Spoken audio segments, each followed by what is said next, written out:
lever une minute? Hein? Enfin, j'avais promis. J'ai dit qu'il fallait que je le fasse. Faites comme ça. Faites comme ça. Dis rendez-vous au sommet. Dis propulsé. Dis propulsé. Dis je suis propulsé. Je suis propulsé. Propulsé. Acclame le Seigneur.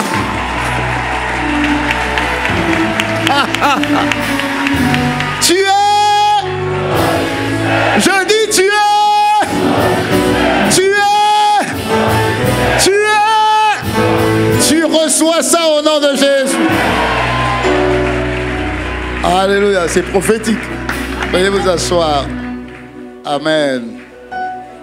Ta destinée est propulsée. Amen. Oui, oui. Il y en a qui vont reprendre l'école demain. Je leur ai dit, dès que vous rentrez à l'école, quand vous franchissez la ligne, vous franchissez la ligne comme ça. Ah, dis-moi amen. Que ce soit professeur, peu importe. On doit te trouver un peu bizarre. Tu dis oui, oui. C'est Dieu qui me rend bizarre. Je suis propulsé. Alléluia.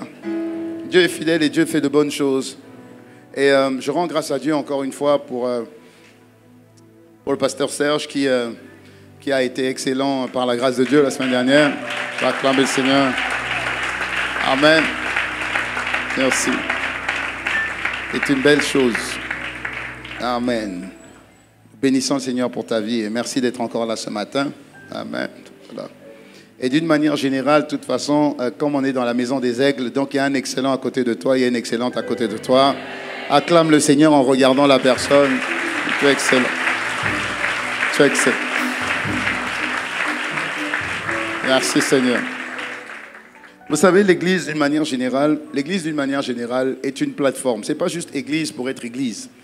L'Église est une plateforme. Ça veut dire un terrain où Dieu se charge en général de faire deux choses, même s'il en fait plus. Mais il se charge de faire deux choses.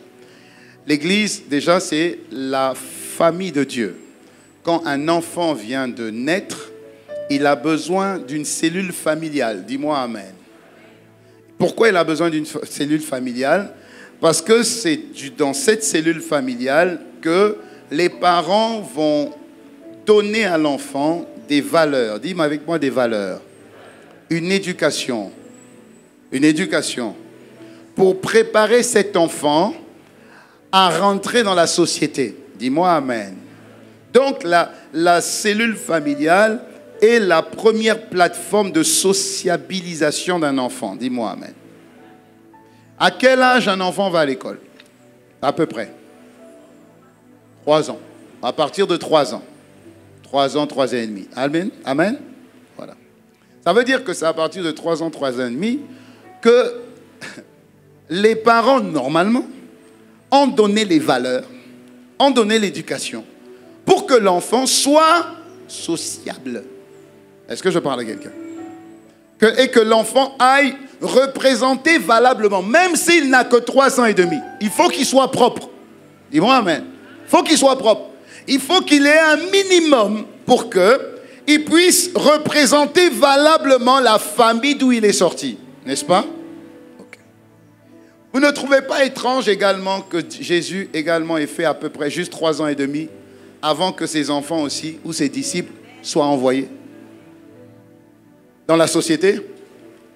Pour que dans la société, eux aussi, puissent valablement représenter les intérêts, la nature et la culture de la famille d'où ils sont sortis. Et le rôle de l'Église, c'est déjà ça. Dis-moi amen.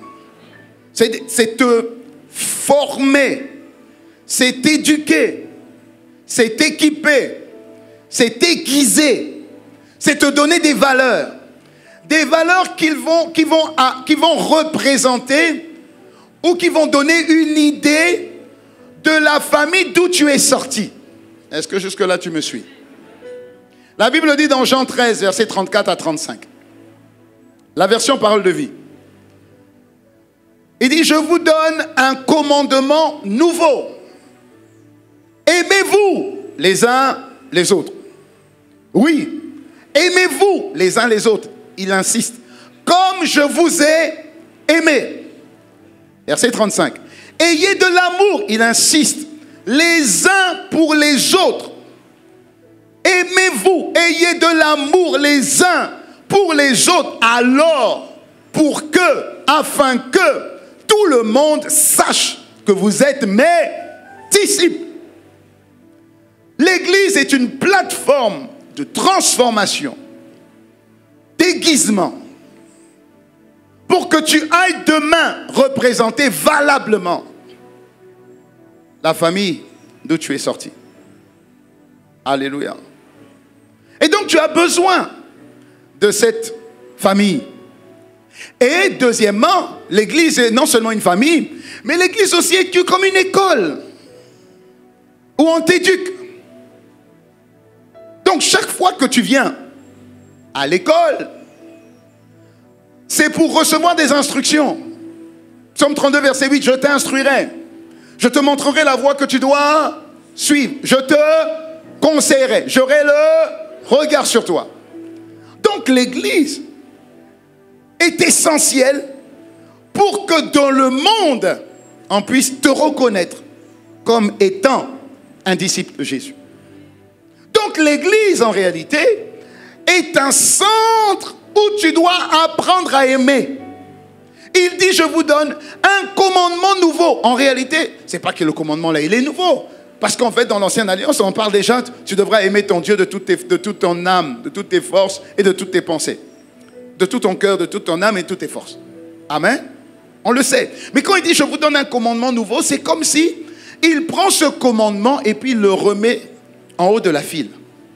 Il dit, s'il y a un commandement qui doit toujours être inscrit dans votre cœur, c'est celui-là. Apprends à aimer. Apprends à aimer. Pourquoi? Le défi, c'est que le monde doit reconnaître que tu es disciple. Pas par rapport à ce que tu dis. Pas par rapport à l'église que tu fréquentes. Non. Par rapport à ce que tu fais. Par rapport à ce que tu manifestes. Le monde a besoin de voir que tu manifestes. Pas l'amour éros. Pas l'amour philéo. Mais l'amour agapao. L'amour de Dieu. Dis-moi amen. Acclame le Seigneur si tu le crois. Amen. Oui. Et depuis le début de l'année, Dieu nous a dit gloire supérieure. Dis amen. Ok. Et Dieu a dit que dans la gloire supérieure, il attend de toi que tu prennes de bonnes résolutions, que tu prennes de bonnes décisions. Et dans les décisions que nous devons prendre, nous en avons vu déjà 6. La première décision que tu dois prendre, ou que nous devons prendre, c'est que nous devons nous séparer. Nous séparer des habitudes du monde. En réalité, celui qui obéit à Dieu, automatiquement, il se sépare. Alléluia. Et nous avons dit que toute séparation précède une ascension. Et toute ascension est sanctionnée par un test. Dis avec moi, test. Tu seras éprouvé. Sur ce que Dieu te demande de faire, tu seras éprouvé. Sur la décision que tu prends, tu seras éprouvé. Et l'épreuve est une belle chose. Amen. Il n'y a pas d'élévation, il n'y a pas de gloire supérieure sans épreuve. Et donc l'épreuve est une belle chose.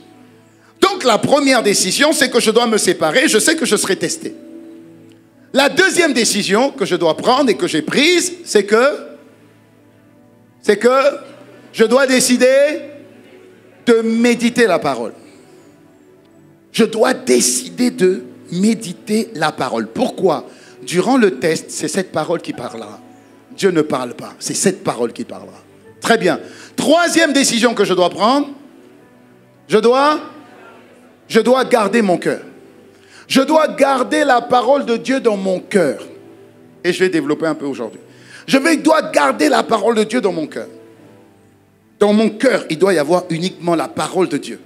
Pas autre chose. Uniquement ce que Dieu dit. Pourquoi? Parce que le cœur est le centre de fabrication de ta destinée. Donc fais attention à tout ce qui rentre dans ton cœur. Ne prends que ce que tu veux et ce qui est nécessaire pour voir ta destinée propulsée. Amen. Quatrième décision. Vraiment, vous aimez tellement la cinquième décision que la quatrième décision, augmente ta capacité, augmente ta valeur, parce que tu as forcément quelque chose. Alléluia. Le don que Dieu te donne est un cadeau. La valeur que tu rajoutes, c'est le cadeau que toi tu fais à Dieu. Amen. Le don que Dieu te donne est le cadeau que Dieu te donne à ta nouvelle naissance. Il te fait un cadeau. Tu as quelque chose, forcément. Même un homme naturel a déjà quelque chose. Mais Dieu te rajoute quelque chose. Dieu te donne quelque chose quand tu nais de nouveau. Maintenant, tout ce que tu rajoutes à ce que Dieu t'a donné, c'est le cadeau que toi tu fais à Dieu. Amen. Donc, augmente ta valeur. Et je bénis Dieu pour les ateliers de mercredi soir, où ça vous permet aussi de mieux vous connaître. Tout ça contribue à accroître ta valeur. Cinquième décision que tu dois prendre et que tu as prise, ça c'est la meilleure, tout le monde connaît ça. Poulet, canard ou bien aigle. Hein? Décide d'être un aigle. Et dans la décision que tu as prise, ou que tu as prise d'être un aigle, tu dois marcher avec les aigles. Sépare-toi ou éloigne-toi des personnes qui n'ont pas la même volonté d'arriver là où toi tu veux arriver. Si le fer aiguise le fer, les mauvaises compagnies courront les bonnes mœurs. Amen. Accroche-toi aux personnes qui vont t'aiguiser, aux personnes qui vont t'élargir, aux personnes qui vont te challenger positivement. Dis-moi un bon amen à ça. Très bien. La sixième décision, c'est que tu dois aimer en largeur, c'est aimer son prochain. Et on est resté particulièrement longtemps dessus. Pourquoi?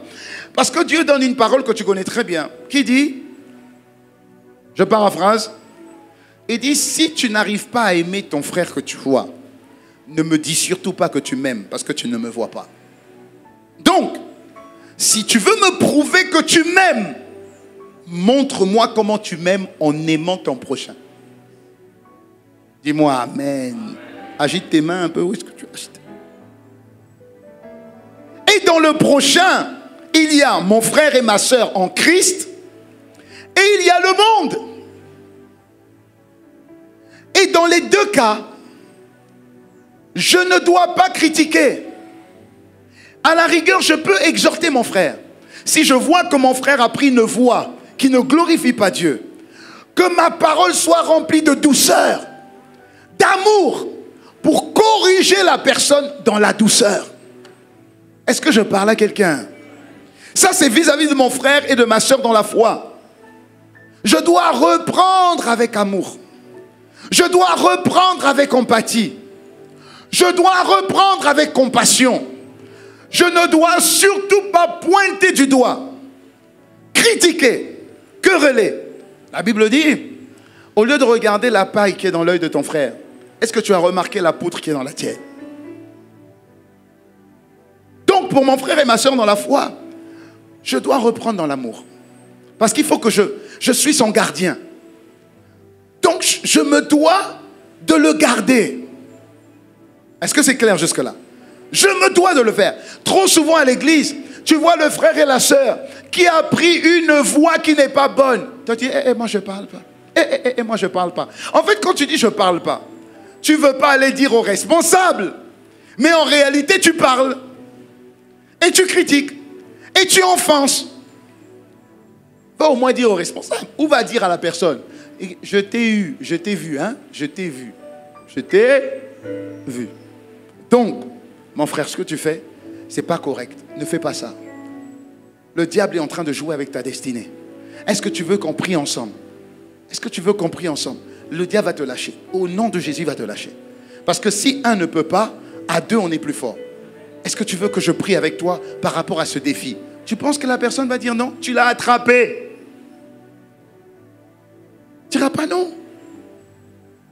Mais si tu dis rien, tu ne lui dis rien, et que derrière son dos, tu te mets à critiquer, et que tu ne dis même pas à son responsable, surtout si la personne sert, parce que nous sommes tous les maillons d'une même chaîne.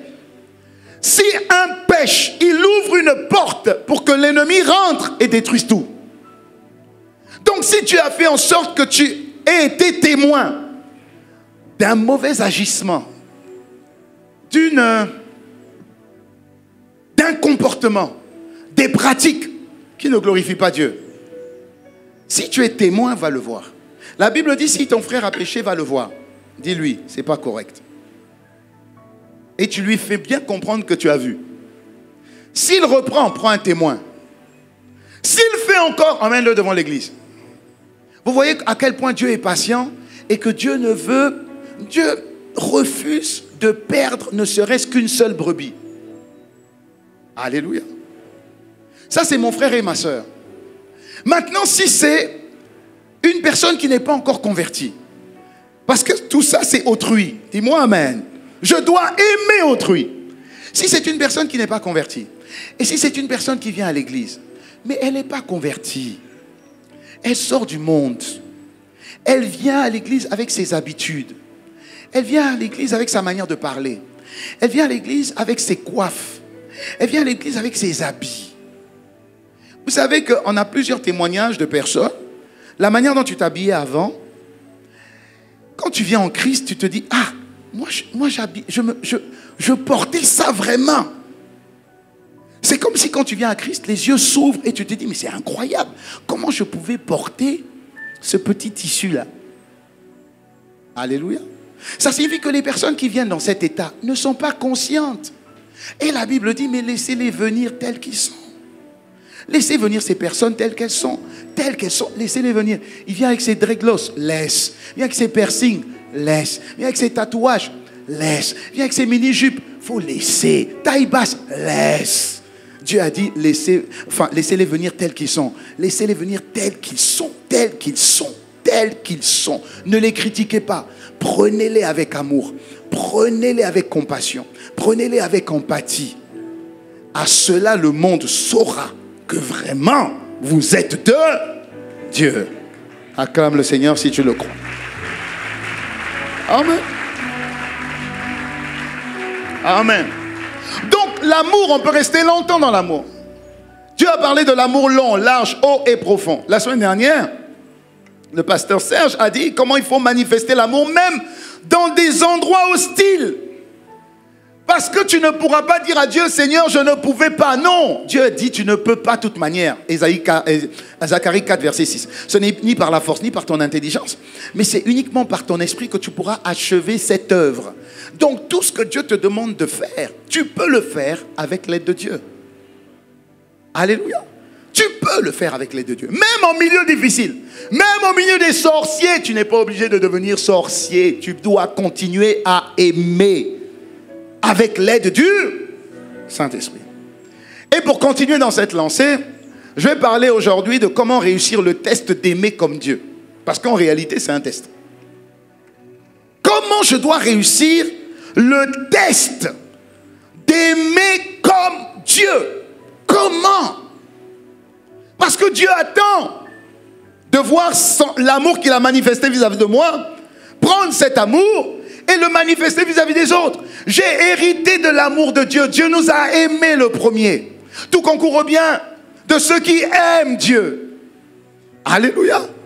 La Bible dit ce que l'homme n'a pas vu, ce que l'homme n'a point vu, ce que l'homme n'a point entendu, ce qui n'est pas monté dans le cœur d'un homme, mais ce que Dieu a préparé pour ceux qui l'aiment. Ça signifie que Dieu a en réserve pour ceux qui l'aiment un héritage particulier. Par l'amour, c'est comme si tu ouvres le coffre-fort principal de Dieu. Et tu vas l'ouvrir au nom de Jésus. Je dis, tu vas l'ouvrir au nom de Jésus. Je dis, tu vas l'ouvrir au nom de Jésus. Donc, comment arriver à manifester cet amour? Même quand tout en toi dit non. Comment y arriver? On va partager ensemble Colossiens 3, verset 1 au verset 15. Ça sera un peu long, mais c'est tellement riche, tellement riche. Colossiens 3, du verset 1 au verset 15. La Bible dit, si donc vous êtes ressuscités avec Christ, dis avec moi ressuscité. Okay? Recherchez les choses d'en haut, où Christ est assis à la droite de Dieu. Très bien. Attachez-vous aux réalités d'en haut et non à celles qui sont sur la terre. Très bien. En effet, vous avez connu la mort et votre vie est cachée avec Christ en Dieu. Votre vie est cachée avec Christ en Dieu. Donc on ne vous voit pas puisque votre vie est cachée. On voit que Christ. Très bien. Verset 4. Quand Christ, notre vie, apparaîtra, alors vous apparaîtrez aussi avec lui dans la gloire. Amen. Faites donc mourir en vous ce qui est terrestre. Quoi? L'immoralité sexuelle? Excusez-moi, il est en train de parler pas à des païens. Il parle à l'église. Donc il dit, Paul dit ici, Colosses, faites mourir l'immoralité sexuelle au milieu de vous.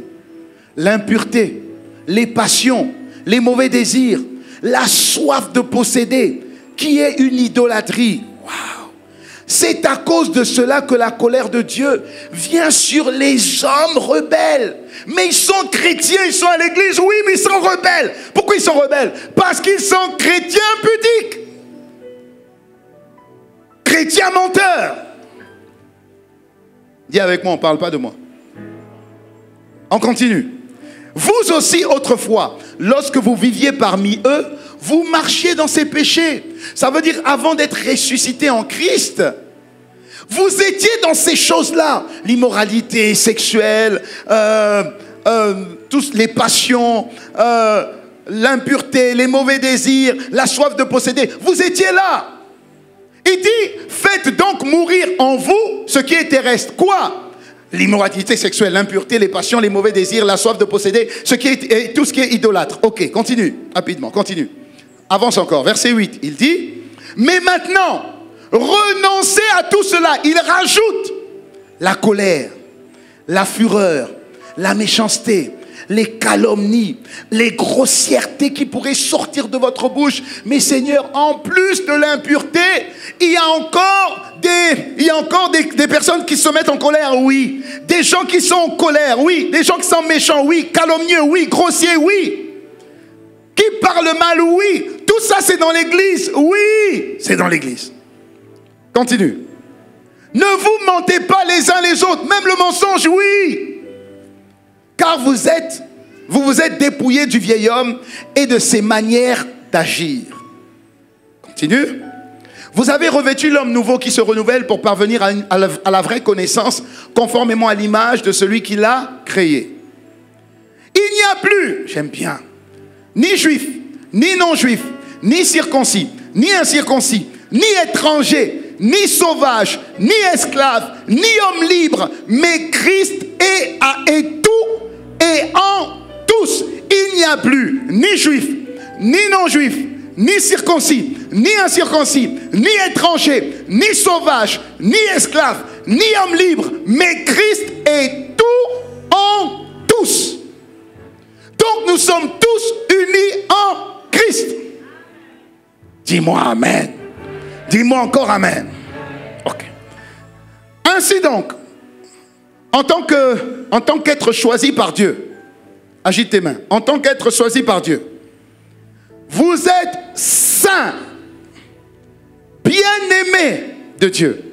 Revêtez-vous donc de sentiments de compassion, de bonté, d'humilité, de douceur, de patience. Il dit, revêtez-vous comme un vêtement. Habillez-vous de douceur, de bonté, d'humilité, de douceur, de patience. Verset 13. Supportez-vous les uns les autres. Parce que ça veut dire que ton frère n'est pas simple. Ta soeur n'est pas simple, Dieu le sait. C'est pourquoi il te dit, supporte seulement. Hein? Ça veut dire, sois patient. Parce que l'amour est... Ok. Et il dit, si l'un de vous a une raison de se plaindre d'un autre, c'est pas grave, pardonne. Pardonne seulement. Mais Seigneur, pardonne seulement. Non, pardonne seulement. Tout comme Christ vous a pardonné. Ça veut dire ta référence, c'est pas la personne et ni ce qu'elle a fait. C'est Christ. Plus tu pardonnes, plus tu vois à quel point Dieu t'a pardonné. Dis-moi Amen. Verset 14. Mais par-dessus tout cela, revêtez-vous de l'amour, qui est le lien de la perfection. Verset 15. Que la paix de Christ, à laquelle vous avez été appelés pour former un seul corps, nous sommes tous un seul, règne dans vos cœurs, et soyez-en reconnaissants. On acclame le Seigneur pour sa parole. Oh, c'est lourd ça. Qu'est-ce que c'est lourd. Alléluia. Il y a au moins 3 étapes dans ce passage. Il y a au moins 3 étapes qui sont décrites ici et qui nous permettent de savoir comment réussir le test de l'amour selon Dieu. Parce que je vous ai dit que nous serons tous testés. Donc même au niveau de l'amour, on va être testé. Décider d'aimer large, tu vas être testé. Tu vas être testé. Donc, on va juste prendre 3 choses. 3 points, que je finirai sûrement pas aujourd'hui, mais on commence déjà avec le premier point. La première étape que tu dois développer ici, pour arriver à aimer comme Dieu, c'est tu dois penser aux choses d'en haut. La Bible dit au verset 1, tu dois penser aux choses d'en haut. La Bible dit au verset 1, si donc vous êtes ressuscité avec Christ, dis avec moi ressuscité. Ok? Recherchez les choses d'en haut. Et recherchez les choses d'en haut. Recherchez les choses d'en haut. Attachez-vous aux réalités d'en haut et non à celles qui sont sur la terre. Le mot rechercher ou chercher dans l'étymologie grecque revient à penser comme. Penser comme. Donc quand il dit rechercher les choses d'en haut, ça veut dire pense comme une personne d'en haut. C'est ce que ça veut dire. Alléluia. Donc penser aux choses d'en haut, c'est réaliser que dès lors que tu es né de Dieu, tu n'es plus de la terre. Amen. Dès lors que tu es né de Dieu, il dit ici, ressuscité. Ça veut dire je reviens à la vie. Mais je reviens à la vie, pas d'un homme, mais de Dieu. La Bible dit dans le livre de Jean, à tous ceux qui l'ont cru en son nom, à tous ceux qui l'ont reçu, elle a donné le pouvoir de devenir enfant de Dieu. Dans d'autres versions, on dit, elle a donné le privilège de devenir enfant de Dieu. Lesquels sont nés, non de la volonté de la chair, non de la volonté du sang, non de la volonté d'un homme, mais ils sont nés de Dieu. Ça signifie dès lors que tu acceptes le Seigneur Jésus, tu n'es plus né de la volonté humaine, de la volonté d'un mari, mais tu es né de Dieu. Donc quand tu ressuscites en Christ, ton origine devient Dieu. Et comme Dieu n'est pas naturel, tu n'es pas un être naturel. Comme Dieu n'est pas humain, tu n'es pas un être humain. C'est pourquoi il dit, pensez, attachez-vous, recherchez, considérez d'où vous venez vraiment. La Bible donne la définition, décrit 3 types de personnes. Dis avec moi 3 types de personnes.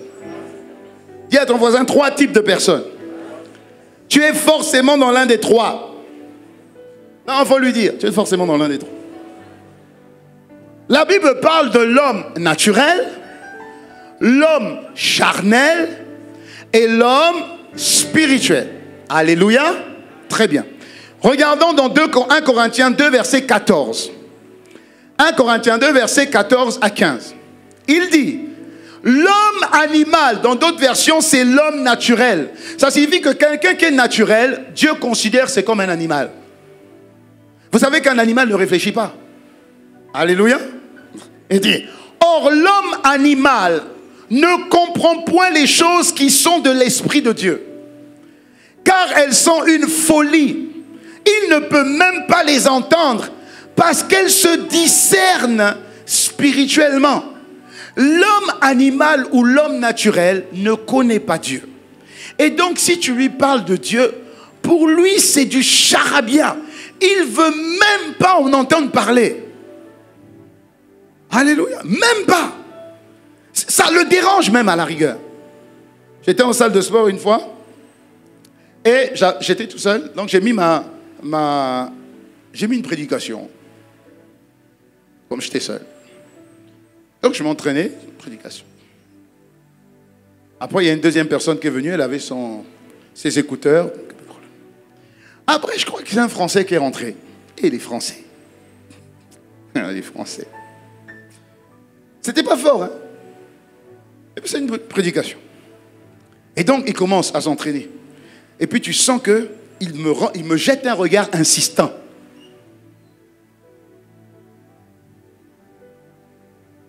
Il voulait me dire par son regard que ce que vous écoutez là, ça ne regarde que vous.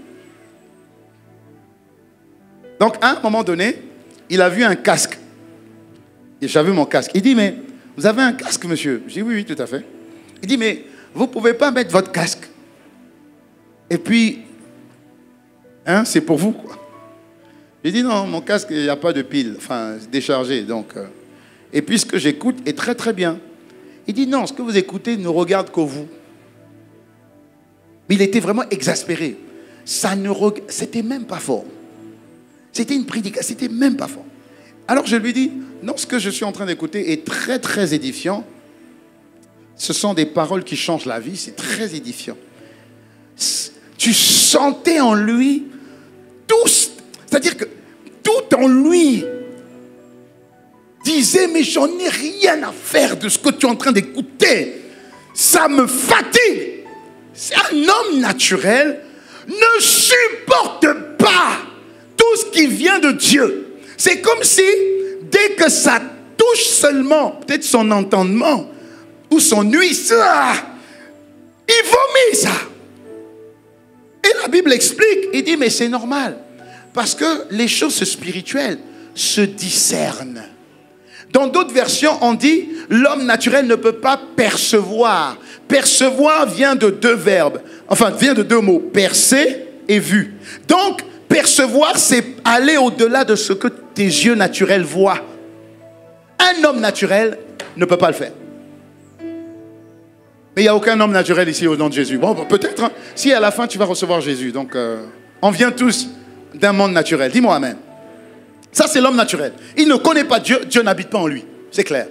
Amen. Possédé, conduit par le diable à 100%. Alléluia. Ok. Ensuite, va dans 1 Corinthiens 2, 1 Corinthiens 3.3. 1 Corinthiens 3.3. La Bible dit, écoutez bien. On va maintenant parler de l'homme charnel. Et l'homme charnel, ici, on nous donne un élément. Il dit, il y a parmi vous de l'envie, envieux, des dissensions, disputes, des divisions, divisions. Donc n'êtes-vous pas charnel et ne vous conduisez-vous pas à la manière des hommes, animaux ou naturels? L'homme charnel, c'est l'homme qui a reçu Jésus. Jésus habite en lui, mais son comportement ressemble à quelqu'un qui ne connaît pas Jésus. Est-ce que je parle à quelqu'un? Pourquoi? Dispute, remets-moi le verset.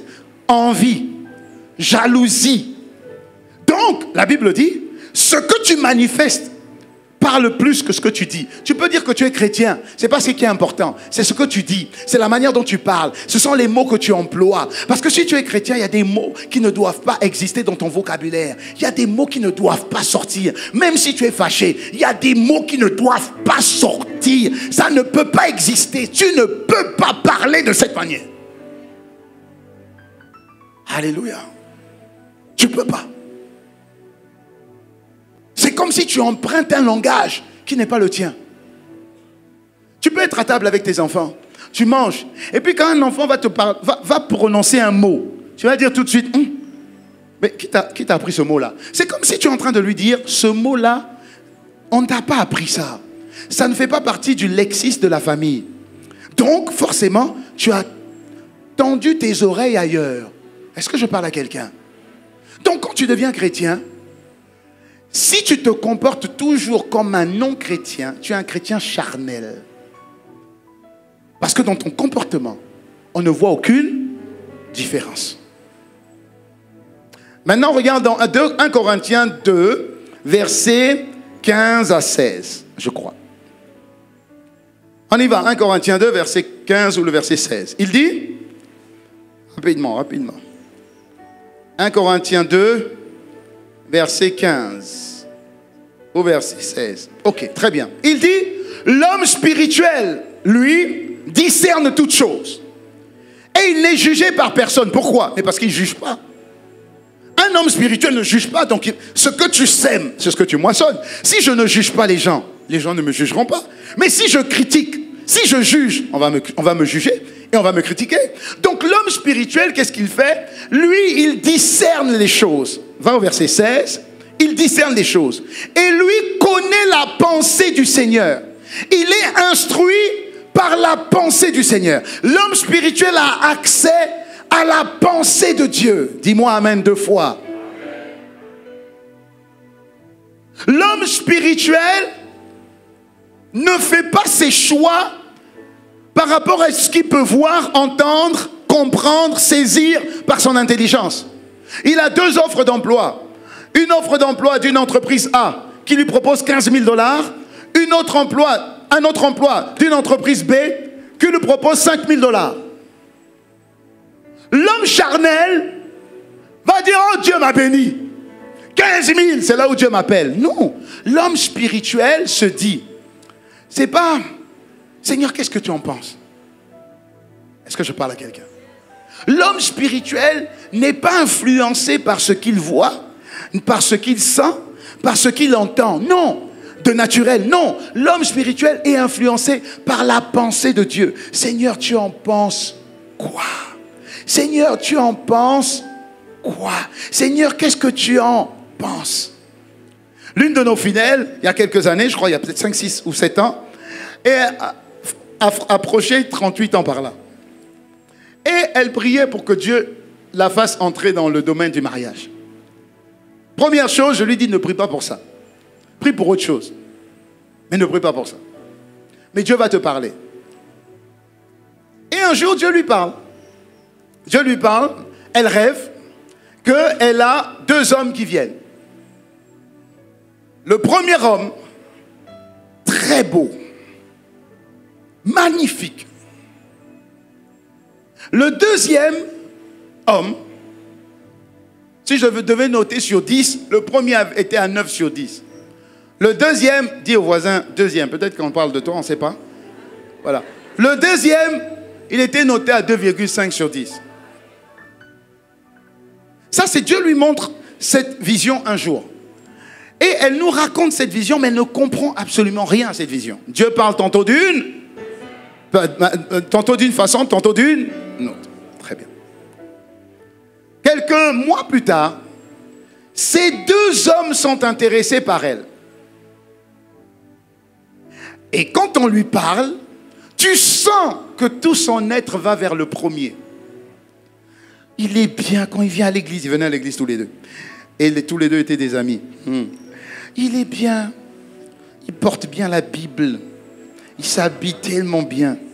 Et quand il parle, waouh!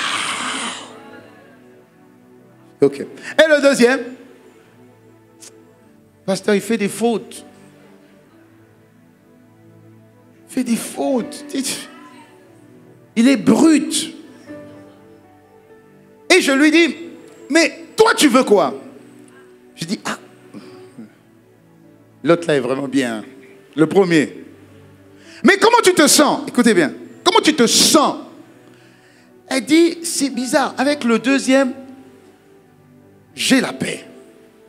Avec le premier, mes yeux pétillent. Je suis attiré vers le premier, mais j'ai la paix avec le deuxième. Et je lui dis, mais quelle vision tu as eue il y a quelque temps? C'était exactement la vision qui s'était manifestée. Je lui dis, va là où ton cœur est en paix. Parce qu'il y a des choses qui changent, qui peuvent changer. Il ne parle pas bien. Mais là, à l'école, ça va aller. Il ne s'habille pas bien. Lave-le, va faire les habits pour toi. Ça va aller. Il y a des choses qu'on peut changer. Il y a certaines choses qu'on ne peut pas changer, qui sont difficiles à changer. Dis-moi amen. Dis-moi amen. Dis-moi amen. Dis-moi amen. Tu vois la personne qui est là. Si tu vois avec les yeux naturels, tu n'auras pas envie. j'ai courtisé ma femme. Chérie, tu te rappelles, hein? J'étais chauffeur-livreur. J'avais rien. Mais je crois qu'elle a vu la beauté qu'il y avait à l'intérieur. Perçu. Dis Amen. Oh, j'avais rien. J'avais juste un rêve. J'avais rien, j'avais juste un rêve. J'avais un rêve. Et quand je lui parlais, je dis, je vais là-bas. Amen. Mais juste pour vous dire que l'homme spirituel discerne. L'homme spirituel ne saute pas sur les choses qui sont évidentes. Il est beau, il est mignon, il parle bien. Papa, ces choses-là, tu vois, il faut rentrer plus dans le discernement. Ça veut dire, quand tu fermes les yeux, quand tu es au calme, regarde ton cœur. Ton cœur dit quoi? La motivation de ton choix se base sur quoi? Est-ce que ça se base sur le confort? Est-ce que ça se base sur le matériel? Est-ce que ça se base sur les voitures? Est-ce que ça se base sur les voyages? Est-ce que ça se base sur le compte en banque qui va augmenter? Ou c'est juste que, je sais pas, je sens juste que quand on parle, c'est fluide. Je comprends pas, mais je me sens bien. Je me sens sécurisé. Alléluia. C'est à l'intérieur de toi. Alors que quand tu regardes et que tu juges par rapport à ce que tu vois, c'est ta tête qui prend les décisions et c'est ta tête qui sanctionne certains choix. Bon salaire, validé. Bonne maison, validé. Bonne voiture, validé. Bon poste, validé. Alléluia. Mais si, ma soeur, tu vas vers tout ce que le monsieur est bon, quand tu vas arriver à la maison, qu'est-ce que tu vas apporter de plus? Il y a déjà la maison. Il a déjà fait la décoration. Il y a déjà les voitures. Il y a tout. Dès que tu vas toucher, il va dire, ah non, touche pas ça. Touche pas ça. J'ai eu du mal à passer. Dès que tu vas dire, touche pas ça. Ça a coûté un tel. Tu vas être un trophée de plus à ce qu'il a déjà fait. Est-ce que je parle à quelqu'un? Mais quand tu commences avec quelqu'un qui est en wewa, alléluia, amen, mais que tu vois et que tu discernes une passion, tu discernes un amour sincère, tu discernes une patience, tu discernes le caractère de Dieu en lui, tu discernes une disponibilité, tu discernes une écoute, tu discernes une attention, tu dis aïe aïe aïe aïe, tu dis celui-là, faut seulement le nettoyer, faut seulement le nettoyer un peu. Tu sais, il y a des gens que Dieu cache. Il y a des personnes que Dieu cache. Il n'y a que ceux qui ont le discernement pour les découvrir. Je prie que les yeux s'ouvrent au nom de Jésus. Je prie que les yeux s'ouvrent au nom de Jésus. Je prie que les yeux s'ouvrent au nom de Jésus. Alléluia. Oui. Je te dis. Dis seulement amen, je reçois. Dis encore amen, je reçois. Parce que les trois personnes ont une manière de fonctionner. L'homme naturel a une manière de fonctionner. Il fonctionne sans Dieu. L'homme charnel, bien qu'il ait le Seigneur, il se comporte comme étant naturel alors qu'il est spirituel. Ils ne se rendent pas compte. L'homme spirituel se comporte comme un être spirituel. Et les êtres spirituels n'ont pas les mêmes rapports. Ça veut dire qu'un homme spirituel, il va respecter le 1 mètre, 3 mètres de sanctification. Il va respecter les horaires sanctifiés. Parce qu'il y a des horaires qui sont plus sanctifiés. Au-delà de 20 heures là, c'est plus un horaire sanctifié. L'homme spirituel va te respecter. L'homme spirituel va respecter ton corps. Parce qu'il sait que ce corps-là n'est même pas à toi. C'est le temple du Saint-Esprit. Il sait que le corps de la sœur qu'il apprécie, il va respecter ce corps. Ça ne veut pas dire qu'il ne va pas t'aimer. Tu sens qu'il veut t'aimer. Tu sens qu'il t'apprécie. Tu sens qu'il t'aime. Même physiquement, c'est normal qu'il t'aime. Et tu sens qu'il y a de la retenue. Tu sens qu'il y a du respect. Tu vois? Tu sens que ce qu'il va faire ne va pas t'emmener à être en contre-faux contre Dieu. Tu vois, il ne va pas t'emmener à être mal avec Dieu. Donc c'est quelqu'un qui est capable d'attendre. Je parle à quelqu'un. Les trois ont une manière de fonctionner. Les trois ont une manière de penser. Il y a une chose qu'il faut comprendre dans la nécessité de penser les choses d'en haut. La manière dont tu te vois va très souvent influencer la manière dont tu vis. La manière dont tu penses influence la manière dont tu vis. Si tu veux comprendre comment quelqu'un vit, vois comment il... si tu veux comprendre comment quelqu'un pense, vois comment il vit. Ce qu'il fait n'est que le reflet de ce qu'il pense. Est-ce que tu me dis amen? C'est-à-dire, tout ce que tu fais prend toujours sa force dans ta pensée. Toujours. Tu ne peux pas faire quelque chose sans que tu l'aies pensé avant. Amen. Ce n'est pas ce que je dis qui est important. C'est ce que je fais. Et ce que je fais révèle ce qu'il y a dans ma tête. Quand quelqu'un vient et te met la pression, tu sens que la manière dont il pense, ce n'est pas correct. Il a un système de pensée qui n'est pas correct. Quand quelqu'un est triste, aujourd'hui, il va bien. Demain, il est en colère. Tu ne comprends même pas pourquoi. Tu ne sais même pas pourquoi. Tu ne sais pas ce qui s'est passé. Quand tu vois que quelqu'un change d'attitude comme ça, tu sens que lui, il a un problème d'identité. Il ne sait pas qui il est. Donc, ce qu'il pose comme acte, et quand tu vois que ce qu'il pose comme acte, tu ne comprends pas, ça veut dire qu'au niveau de son esprit, au niveau de sa pensée, c'est quelqu'un de confus. Et quand quelqu'un est confus, ce n'est pas une bonne chose de partir avec lui. Il va t'emmener nulle part. Tout part toujours au niveau de ta pensée. Si tu veux changer quelqu'un, Pasteur Yvon a dit une chose très importante. Il a dit que si tu veux changer quelqu'un, tu ne peux pas changer quelqu'un sur la base de ce qu'il fait. Tu ne peux pas te focaliser sur ce qu'il fait. Tu ne devrais pas faire ça. Tu dois faire ça. Tu dois me faire ça. Tu dois me faire ça. Moi, j'attends ça de toi. J'attends ça de toi. J'attends ça de toi. Non, non. Parce que ce qu'il fait n'est que le reflet de ce qu'il pense. Donc, si tu veux changer quelqu'un, focalise-toi sur la manière dont il pense de lui. Si tu veux changer ce qu'il fait, appuie-toi sur la manière, son système de pensée. Est-ce qu'il pense comme il est réellement? Il est qui? Si c'est un enfant de Dieu, il doit penser les choses d'en haut. Est-ce que tu crois que tu es réellement né de nouveau? Est-ce que tu crois que tu es réellement un être céleste? Tu n'es pas terrestre. Donc tes actions terrestres, charnelles, ne reflètent pas ta véritable identité. Donc, focalise-toi, assieds-toi et apprends qui tu es réellement. Est-ce que je parle à quelqu'un? Alléluia! Regardez ce que la Bible dit dans Romains 12, verset 2. Il dit, ne vous conformez pas au monde actuel. Pourquoi? Mais parce que vous êtes de nouvelles personnes.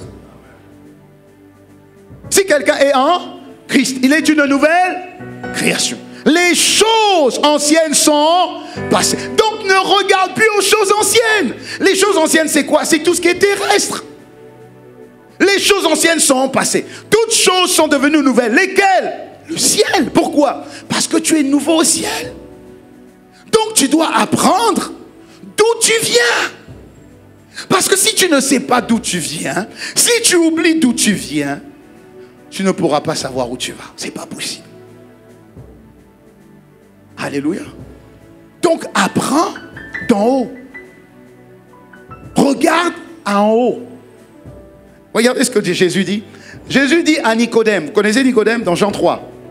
Nicodème est un docteur de la loi. Dites-moi amen. Agitez vos mains, que je voie que vous me suiviez bien. Voilà. Très bien. Regardez Nicodème. Nicodème est un docteur de la loi. Ça peut être un grand théologien aujourd'hui. Il peut être théologien, si vous voulez.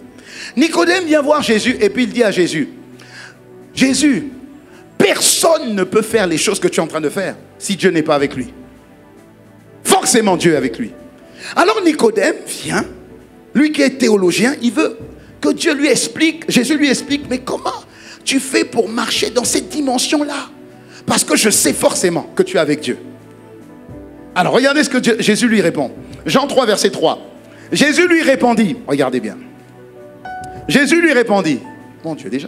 Jésus lui répondit, en vérité, je te le dis, à moins de naître de nouveau, personne ne peut voir le royaume des cieux. Le royaume des cieux est spirituel. Mais il faut que tu naisses du spirituel pour discerner le spirituel.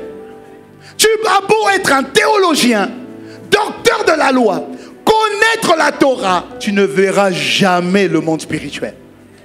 Parce que pour voir le monde spirituel, il faut naître de nouveau. Très bien.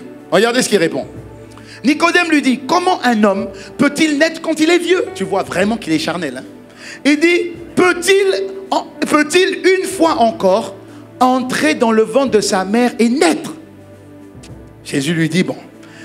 Jésus lui dit, en vérité, je te le dis, écoute, à moins de naître d'eau et d'esprit, on ne peut entrer dans le royaume de Dieu. Il rajoute, verset 6, ce qui est né de parents humains est humain. Dites-moi amen. Ok.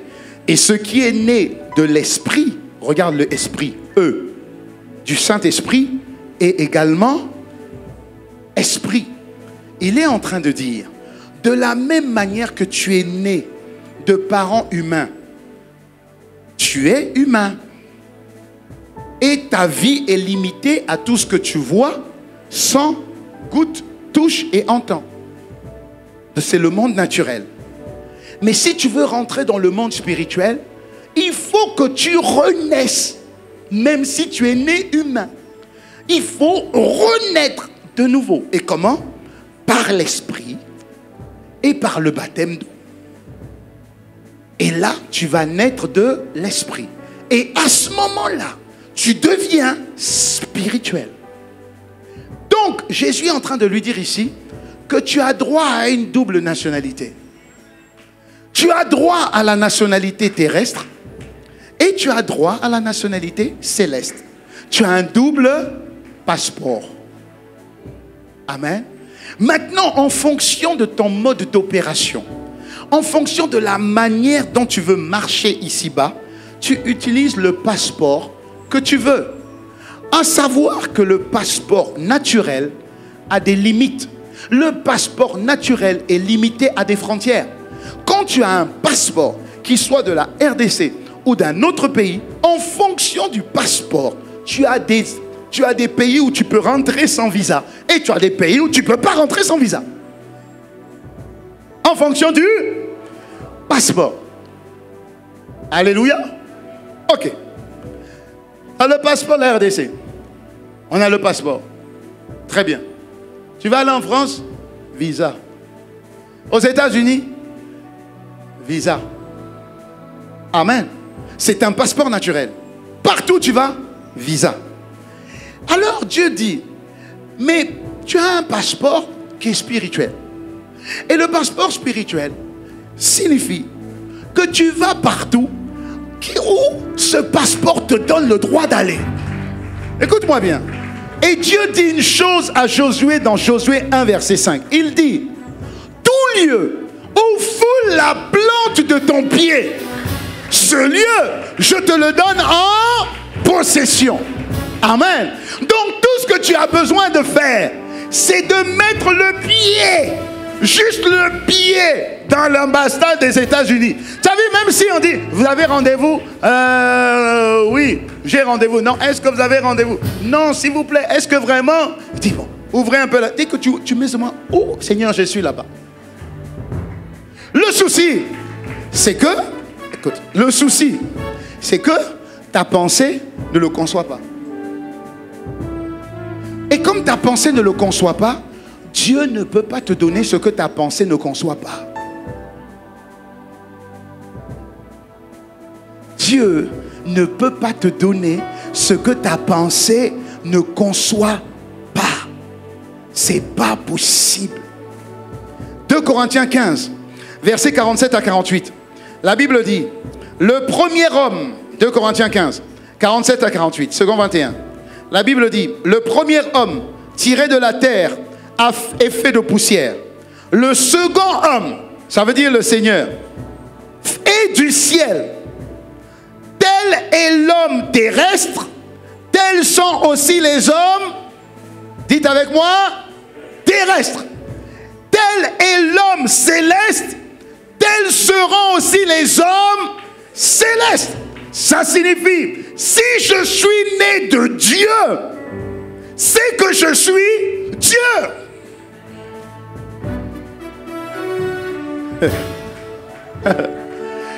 La Bible dit, Jésus dit, n'est-il pas écrit dans votre loi que vous êtes des dieux? C'est-à-dire que Jésus est en train d'exhorter. Paul aussi est en train d'exhorter. Il dit, je prie que vous puissiez regarder les choses d'en haut. Pensez aux choses d'en haut. Parce que plus tu penses à quelque chose, plus tu vois cette chose.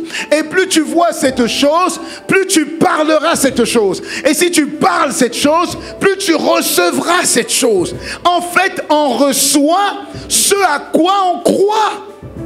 Amen. Si quelqu'un croit qu'il est malade, il sera malade. Si quelqu'un croit qu'il finira en prison, il finira en prison. Mais si quelqu'un commence à croire les choses d'en haut, si quelqu'un commence à croire qu'en réalité, la Bible dit, je crois que c'est dans 1 Pierre 1,13, il dit, vous êtes saints. Mais si je suis saint, je crois que c'est dans 1 Pierre 1,6, je crois. Il dit, vous êtes saints. Pourquoi? Parce que je suis saint. Dieu dit, vous êtes saints parce que je suis saint. Mais si Dieu dit, ça veut dire que nous sortons de Dieu. Donc si je regarde aux choses d'en haut et ce que Dieu dit, si Dieu dit qu'il est saint et que je sors de Dieu, je suis saint, donc je n'aurai pas de problème d'impudicité. Pourquoi? Mais je suis saint. Je suis. Donc, on ne peut pas dire, pasteur, j'ai du mal avec la masturbation, je n'y arrive pas. Pasteur, c'est trop difficile pour moi. C'est faux. C'est que tu ne te vois pas comme tu es réellement. Dieu dit, vous êtes saints parce que je suis saint. Vous êtes forts parce que vous l'êtes en moi. Je puis tout par Christ qui me fortifie. Donc je suis fort, je ne suis pas faible. Le diable a menti, je ne suis pas faible. Parce que ça ne dépend pas de mes muscles naturels. Non, cette force, elle est spirituelle. Je ne la vois pas, mais je le suis. Donc je suis fort. Pourquoi? Parce que Dieu est fort. Et Dieu est en moi, donc je suis fort. Celui qui est en moi est plus fort que celui qui est dans le monde. Oh, je sais, je suis fort. Alléluia, je sais, je suis fort. Pourquoi? Parce que quand tu rencontres la vérité, la rencontre avec la vérité te délivre. Mais qu'est-ce qui doit rencontrer la vérité? Tes pensées. Ce que je pense, même Descartes l'a dit. Il dit, le cogito Descartes dit, cogito ergo sum, c'est ça? Ce que je pense, c'est ce que je suis. Même lui, il a dit, ce que tu penses, tu le deviens. C'est un homme qui l'a dit. Ah, mais Dieu l'avait dit depuis longtemps.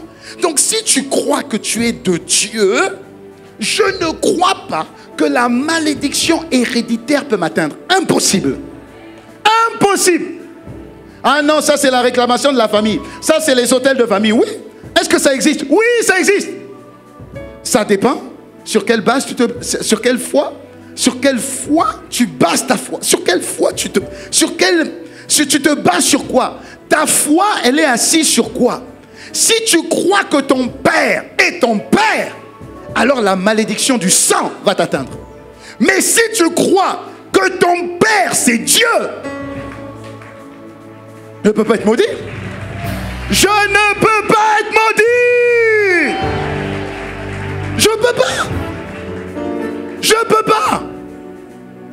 Tout vient de ce à quoi tu crois. Dieu dit que le faible dise. Ça veut dire quoi? Que le monde t'a appelé faible. Que tout autour de toi montre que tu es faible. Mais ne fais pas attention à ce que les gens disent. Ce que tu es, ce que tu penses. Attends, la Bible, non, c'est pas la Bible qui dit. Il y a une phrase qui dit, un adage qui dit, ce que tu penses, c'est ce que tu es. Mais tu n'es pas. Ah, c'est quoi déjà la phrase? Je l'ai dit, attends. Tu n'es pas ce que tu penses, mais ce que tu penses, c'est ce que tu es. C'est ça. Tu n'es pas ce que tu penses, mais ce que tu penses, c'est ce que tu es. Ça veut dire tu es ce que tu choisis de penser. La Bible dit pense aux choses d'en haut. Pense aux choses d'en haut. 1 Jean 5, verset 3. Agite tes mains. Que je voie bien. Tu suis? 1 Jean 5, verset 3. Écoute. Beaucoup de gens disent, ah c'est difficile, ah c'est difficile, ah faire ça c'est difficile, ah faire ça c'est difficile. Tu vas comprendre. En effet, l'amour... Non, viens au verset 3 s'il te plaît. Merci. Nous reconnaissons que nous aimons les enfants de Dieu au fait que nous aimons Dieu. Ok? Et nous respectons ses commandements. En effet, l'amour envers Dieu consiste à respecter ses commandements. Or, ces commandements ne représentent pas un fardeau. Ça veut dire que obéir à Dieu n'est pas difficile. Dis à ton voisin, obéir à Dieu n'est pas difficile. Et à quel moment ça ne devient pas difficile? Quand tu reconnais que tu es ce que Dieu dit que tu es. C'est tout. Il y a une parole qui dit, si le Fils vous affranchit, vous êtes, oui, il y a un mot avant, vous êtes réellement. Le réellement change tout. Parce que cette délivrance, tu ne la touches pas. Amen. Mais oui, parce qu'une délivrance, elle est spirituelle. Donc si tu crois vraiment que Jésus t'a libéré et t'a délivré, je t'assure, tu es déjà délivré. Mais oui, mais je ne sens pas les démons bouger. Ah bon? Tu ne sens pas les démons? Tu les as sentis quand ils sont rentrés? Est-ce que tu les as sentis quand ils sont rentrés? Pourquoi tu as besoin de les sentir quand ils vont sortir? Dis juste, de la même manière vous êtes rentrés. De la même manière vous sortez. La Bible dit, vous êtes venus par un chemin et je vous vois déguerpir par 7 chemins différents. Au nom de Christ Jésus. J'étais à Lumbashi. Et j'ai fait une prière. C'était une prière pour dire merci à la fin. Une prière pour dire merci. Ah Seigneur, nous voulons te dire merci pour cette merveilleuse rencontre avec les stars. Merci Seigneur, que ton esprit descende et agisse avec puissance. Il y avait une petite fille, moi je n'ai pas vu, elle était au fond. Petite fille, elle a été propulsée. Elle est tombée. Elle est restée inanimée pendant 1 minute. Sa mère paniquait un peu. Et quand elle s'est réveillée, elle dit, maman, c'est fini. Maman, c'est parti. Elle dit quoi? Elle dit, maman, je sais que c'est parti. C'est parti. Cette fille-là avait comme un esprit de lesbianisme. 13 ans. 13 ans. Le diable est mauvais. Mauvais. Mais Dieu est bon. Il envoie sa parole et sa parole guérit. Et sa parole fait libérer les gens qui sont dans la fosse. Reçois ta guérison et ta libération au nom puissant de Jésus. Acclame le Seigneur fort. Je veux que tu comprennes ça. Oui. Il faut que tu comprennes ça. Pense aux choses d'en haut. Pense aux choses d'en haut. De la même manière, tu aimes ton pays que j'aime mon pays. Aime plus ton pays d'en haut que ton pays d'en bas. Alléluia. Aime plus. Il a dit, remets-moi le verset où il dit, il n'y a plus, c'est à partir du verset, il n'y a plus ni juif. Verset 11. Il n'y a plus ni juif, ni non-juif, ni circoncis, ni incirconcis, ni étranger, ni sauvage, ni esclave, ni homme libre. Mais toutes ces personnes, tu les retrouveras au ciel, papa. Mais au ciel, ils viendront de partout. Les Mongoliens, ils vont arriver. Les Australiens vont arriver. Les Indiens vont arriver. Alléluia. Les Africains vont arriver. Les Blancs, les Noirs, les Jaunes, les Rouges, ils vont tous arriver. Si déjà sur terre, on est dans le tribalisme. es en train de limiter, tu es en train non seulement de limiter ton impact sur terre, mais tu es en train de dire à Dieu, Seigneur, moi, je suis tribaliste ou tribaliste. C'est-à-dire que moi, c'est seulement les gens de ma contrée, de ma région. Tu es en train de te limiter. Est-ce que c'est mauvais d'aimer le pays où Dieu t'a établi? Non! Mais ce n'est pas ton pays. Nous sommes insérés. Nous ne sommes pas intégrés. Nous sommes insérés. Dieu a dit, je suis dans ce monde. Je suis en RDC. Mais je ne suis pas dans la RDC. Pourtant, sa mission, c'était venir chez les siens. C'était venir chez le peuple juif. Quand il voit la dame qui est en train de mendier le pain, il dit, hey, ma nourriture, ce n'est pas pour les chiens. Ce n'est pas pour les chiens. Elle dit, même les miettes, je vais prendre. Écoutez bien. Donc Jésus dit, je suis venu pour les juifs uniquement. Le même Jésus dit, c'est pas parce que je suis venu pour les juifs que je suis juif. Hein? Ah non. Je ne suis pas juif. Je suis du ciel. Mais ma mission, c'est vers les juifs. C'est de la même manière pour nous tous. Dieu nous a plantés. Ici, un en RDC, un en Belgique, un l'autre là-bas au Gabon, l'autre là-bas en Afrique du Sud. Dieu nous a envoyés. Allez, Jérusalem, Judée, Samarie, extrémité de la terre. Faites de tous, par l'amour que vous allez manifester, des témoins. Donc, allez-y, je vous insère, mais ne vous intégrez pas. Attention, ne prenez pas les habitudes. Ne faites pas ça. Ne faites pas ça. Ne faites pas ça. Ne faites pas ça. Vous avez un Père qui a créé l'homme. Et dans l'homme, il y a multiples diversités. Mais ce n'est pas à vous de vous diviser par les diversités. Non, ne faites pas ça. Ne faites pas ça. Je suis le père de tout le monde. Je suis le père des Français. Je suis le père des Anglais. Je suis le père des Sud-Africains. Je suis le père de tous. Et vous, si vous êtes vraiment mes fils, ça doit se voir. Oui, il ne doit pas y avoir de dissension. Il ne doit pas y avoir ça. J'ai entendu un message, un pasteur. Oh, tcha tcha. J'ai envoyé à pasteur Yann. Pasteur Yann, dis-moi un peu, qu'est-ce que tu en penses? Ah. Mais tu ne peux pas dire ça aux fidèles. Tu ne peux pas susciter la haine. Tu ne peux pas faire ça. Non, tu ne peux pas faire ça. Tu ne peux pas faire ça. On n'a pas le droit de faire ça. On ne peut pas. On ne peut pas. On doit aimer tout le monde. Parce que Dieu nous a tous aimés. On doit aimer tout le monde.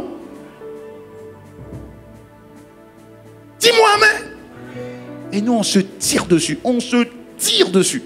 On se tire dessus. J'ai vu que l'église soit en face. On se tire dessus. On se tire dessus. Le diable se frotte les mains. Et le monde dit, vous croyez que nous, on va aller dans ces églises-là? Jamais. Jamais, jamais. Jaja de jaja. Est-ce que je parle à quelqu'un? Donc, mon frère, ma soeur, nous avons une double nationalité. Amen. En Christ, nous sommes tous un.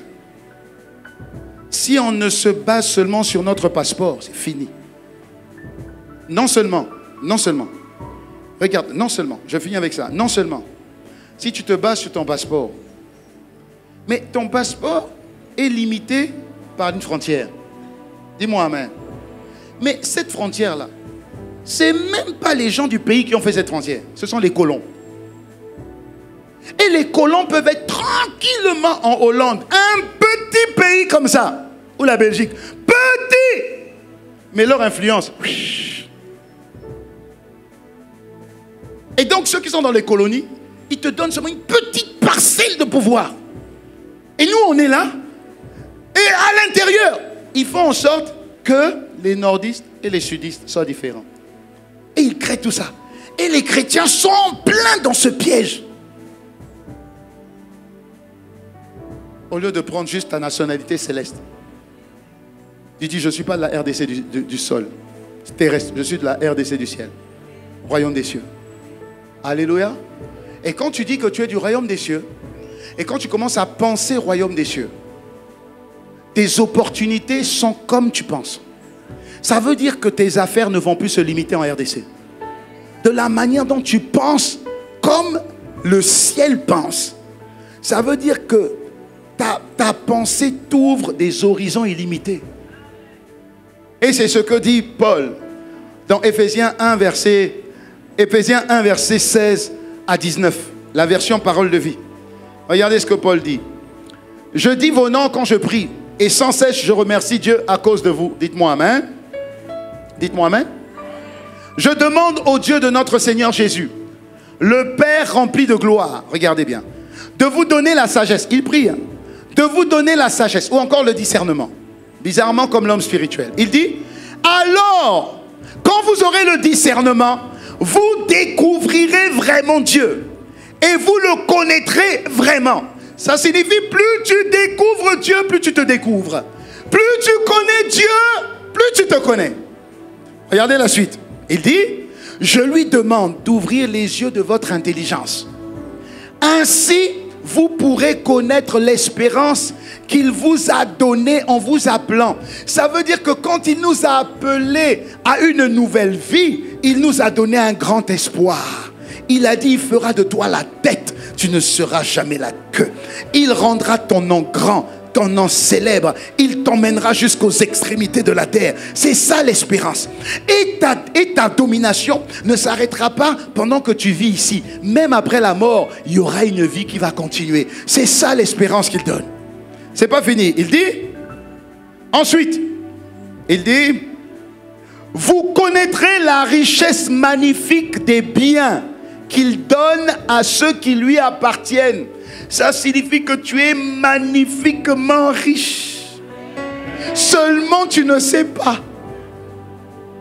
Vous connaîtrez la richesse magnifique des biens qu'il donne à ceux qui lui appartiennent.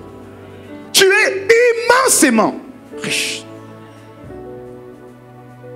Que le pauvre dit, je suis riche. Donc tu as une espérance qui ne s'arrête pas quand tu finis. Voilà, quand tu meurs, tu n'as pas besoin de pleurer. Bon, je sais, enfin, c'est normal de pleurer. Amen. On peut pleurer. Mais bon, on va se retrouver. Amen. On va se retrouver. Ne dis pas n'importe quoi. Pendant la mort, ne dis pas n'importe quoi. On va se retrouver. Quand mon père est mort, ma soeur commençait à délirer. Moi aussi, je veux aller dans la tombe. Je dis, ça va pas. Tu veux aller où? Ça, c'est les émotions.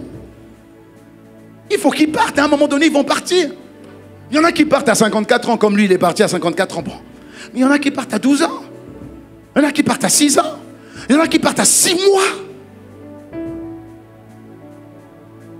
Il y a une vie après la mort. Dieu te donne une espérance. Amen. Ensuite, tu es riche. Dis Amen 2 fois. Et le troisième point qu'il donne, il dit, vous connaîtrez la puissance extraordinaire que Dieu a montrée pour vous, pour nous qui croyons en lui. Il y a une puissance et il y a une force quand tu crois en lui. Une puissance et une force. Bon, tu as tout ça. Tu vas t'inquiéter de quoi? Des choses de la vie. Il y a cette affaire, tu as fait, elle ne marche pas. C'est pas grave, une autre marchera, c'est pas un problème. Il y a une personne qui se lève, un homme naturel ou un homme animal, vient, il commence à t'insulter au travail. Tu vas te fâcher? Tu vas te rabaisser à son niveau? Tu sais seulement qu'il y a un esprit qui agit derrière et que c'est un test. Tu ne réponds pas parce que tu sais que le silence est une réponse. Amen. Ah non, on m'a parlé, on m'a mal parlé, il m'a mal parlé, il m'a fait ça, il m'a fait ça. Tu ne sais pas qui tu es. Focalise-toi sur les choses d'en haut. Focalise-toi sur les choses d'en haut. Dieu est grand, tu es grand. Dieu est fort, tu es fort. Parce que Dieu t'a fait de peu inférieur à lui. Dieu est riche, tu es riche. Tout est possible à Dieu, tout est possible à toi. Dieu est saint, tu es saint. Dieu est juste, tu es juste. Dieu est vrai, tu es vrai. Il y a des choses, Dieu est loyal. Dieu est loyal. Il y a des choses que tu ne peux pas faire parce qu'à l'intérieur de toi, c'est comme si tu entends Dieu te parler. Il y a des choses que tu ne peux pas tromper. C'est comme si quand tu essayes, tu vois le visage du Seigneur qui apparaît. Tu ne te dis pas, je me cache dans un coin, personne ne me voit. Mais non, toi aussi. Tu fais un pas, il fait un pas, il est en toi. Tu vas en boîte en douce, tu l'emmènes en boîte, il est en toi. Amen. Pense. Pense. Pense. Est-ce qu'on peut acclamer le Seigneur et se lever? Je m'arrêtais là. Alléluia. On peut se tenir debout et acclamer le Seigneur. Et je prie qu'il t'ouvre l'intelligence. Que les yeux de notre intelligence soient ouverts au nom puissant de Jésus. Dis avec moi, Père de grâce, en toute humilité, je me présente devant toi. Seigneur, pardonne-moi pour la manière dont mes pensées ne volent pas haut. Mes pensées, Seigneur, sont trop basses. Emmène mes pensées dans les hauteurs de ton espérance. Comme Paul a dit, emmène-moi à m'attacher aux choses d'en haut. Emmène-moi à regarder les choses d'en haut. Emmène-moi à connaître Christ. Emmène-moi à comprendre Christ. Je me comprendrai de la même manière. Tel il est, tel je suis. Tel il fait, tel je peux faire. Jésus a dit, ce que je fais, je vois le Père le faire. Ce que je juge, j'entends Dieu parler. Si le Seigneur l'a fait, à combien plus forte raison moi? À partir de maintenant, que mes pensées soient attachées aux choses d'en haut. Que mon intelligence soit totalement renouvelée. Tel il est, tel je deviens. Seigneur Père, devant chaque circonstance, chaque événement, chaque situation, une question doit résonner dans mon cœur. Que ferais-tu à ma place dans les mêmes conditions? Seigneur, que cette question remonte dans mon cœur chaque fois que je serai testé. Je dois réussir le test d'aimer comme Dieu. Je te fais confiance et je compte sur toi. Au nom de Jésus. Pendant que tu dis un bon amen, dis, élève la voix toi-même et adresse-toi à Dieu par rapport à ce que tu as compris. Il est important que toi-même tu t'adresses à Dieu sur la base de ce que tu as compris. Tu te limites par ta pensée. Et quand tu regardes à Dieu, tes pensées sont illimitées. Parce que tu t'identifies à ce que Dieu fait. Ça veut dire que tu as la capacité de le faire. Crois-le, crois-le seulement, crois-le seulement. Ta destinée est illimitée. Tes capacités sont illimitées. Tes possessions sont illimitées. Tel il est, tel tu es. Ne te vois pas comme un vaurien, comme un petit. Ne te vois pas. Ne te vois pas comme la dernière. Ne te vois pas comme le dernier. Ne te vois pas comme un échec. Peu importe le début, ce n'est pas le début qui compte, c'est la fin de ton histoire qui compte. Ne te vois pas comme un zéro. Vois-toi comme un héros choisi de Dieu. Ne te vois pas comme abandonné. Ne te vois pas comme diminué. Laisse ça. Ne te vois pas comme diminué. Il est ta capacité. Il est ta puissance. Il est ton pouvoir. Il est ton audace. Il est ta réussite. Ne te vois pas comme si tu as perdu ta vie. Non. Comme si tu as encore échoué ta vie. Non. Comme si tu as encore échoué ton foyer. Non. Comme si tu as encore échoué ton couple. Non. Comme si tu as encore échoué l'éducation de tes enfants. Non. Comme si tu as encore échoué à ton travail. Non. Ne te vois pas, ne te vois pas comme le diable veut que tu te vois. Vois-toi plus haut, vois-toi plus loin. Élargis l'espace de ta tente. Fais de l'espace dans ta tente. Fais de l'espace dans tes pensées. Tu as beaucoup plus de valeur que tu ne le penses. Tu as une capacité illimitée. Ce que tu vois, Dieu te le donne. La Bible dit qu'il fait au-delà de ce que tu lui demandes et au-delà de ce que tu espères. Que Dieu t'accorde cette grâce ce matin. Que Dieu t'accorde cette grâce ce matin.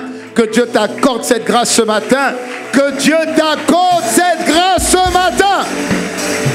Qu'il t'accorde cette grâce ce matin. Au nom de Jésus. Dis-moi Amen 3 fois. Je suis resté sur le point 1 parce que c'est un point capital. Le point 1 est un point capital.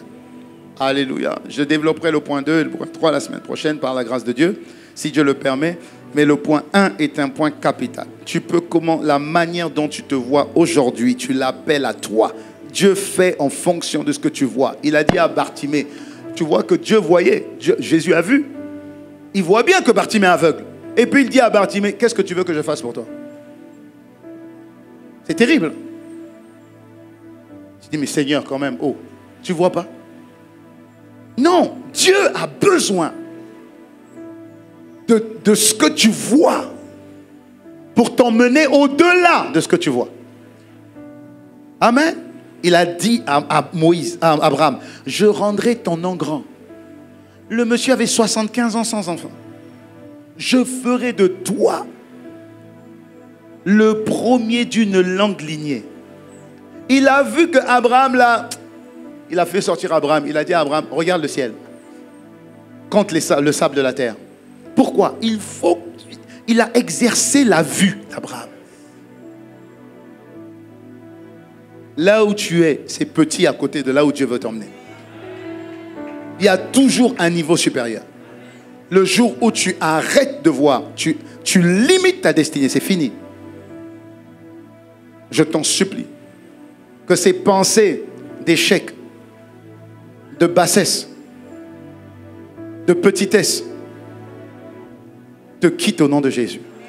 Ces pensées de blocage, de limitation, oh, c'est seulement pour les autres, c'est seulement pour les autres, ça c'est pour les enfants des autres, ça c'est pour les... Refuse ça, dis refuse ça au nom de Jésus. Refuse, refuse. Tu n'es pas allé dans certaines écoles, dis mes enfants iront dans cette école. Je dis mes enfants iront dans cette école.